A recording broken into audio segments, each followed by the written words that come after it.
I've always wondered if there's a difference between being in, a hit show that comes out on Netflix and one that, trickles out traditionally where it's got your defined seasons and you get like kind of like a lasting, oh, you're the guy that's in this television show. And it kind of, it lasts years at a time. Whereas it comes out on Netflix and everybody is just singing your praises for a few months, telling you how great this is. But then it kind of fades away really quickly. Like, which one of those two dynamics do you prefer?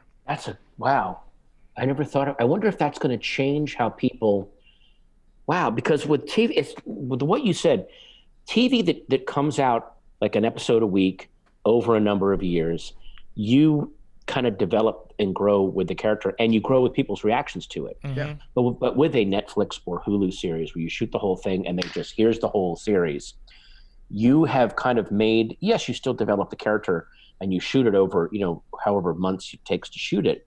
But you have decided on that character and then the public kind of reacts to it in total rather than week to week, or especially if you do like a traditional sitcom or 1 hour show on network TV, you're about 4 or 5 episodes ahead. So if an episode comes out and people react strongly for or against something, you will adjust that as you do future episodes. And that was always part of TV.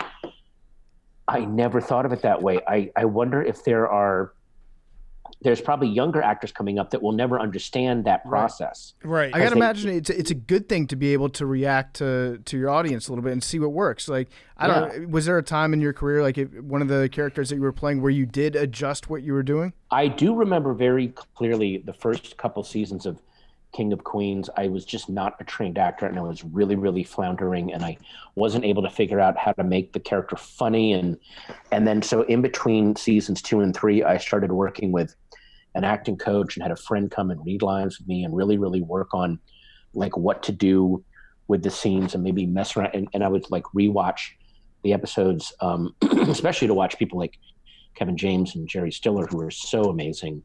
And then to see like, well, how are they landing this stuff so effortlessly and then putting that work in and figuring that out.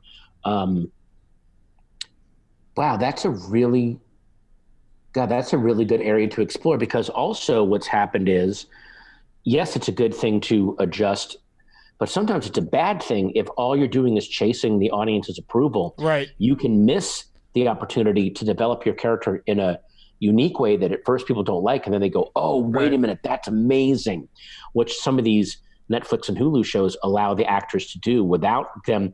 An actor and actress can work, and they don't have to have a studio exec come in and go, well, the ratings aren't good, you got to, they are allowed to develop their, I don't know which is, there's positives and negatives to both. That's a really interesting question. Yeah, it's also like I've actually even noticed that I'm rewatching, because again, we have nothing to do. I'm rewatching all The Office, and I remember watching it the first time, loving the Pam and Jim storyline and being like, I'm rooting for them. And now I'm rewatching it. Maybe it's because I know the ending, but I'm so annoyed by them constantly on camera. And I think it's because I'm watching 4 or 5 episodes in one night where I'm seeing their interactions. I'm like, this is over the top. Whereas when you watch it once a week and a new one comes out, it feels like you have a whole life in between, and it doesn't feel as in your face. Wow. That's The Office and Parks and Rec are really good examples, because very famously, the first 6 episodes of those shows,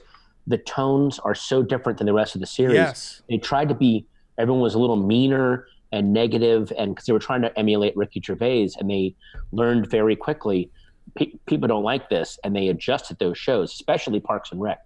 Parks and Rec early on, it's very, very snarky, very dark, very kind of anti-hero-esque, and then they adjusted it and then made the show work. So, but what you're saying with a Netflix or Hulu model, they don't do that adjustment. That's the whole season. Mm-hmm.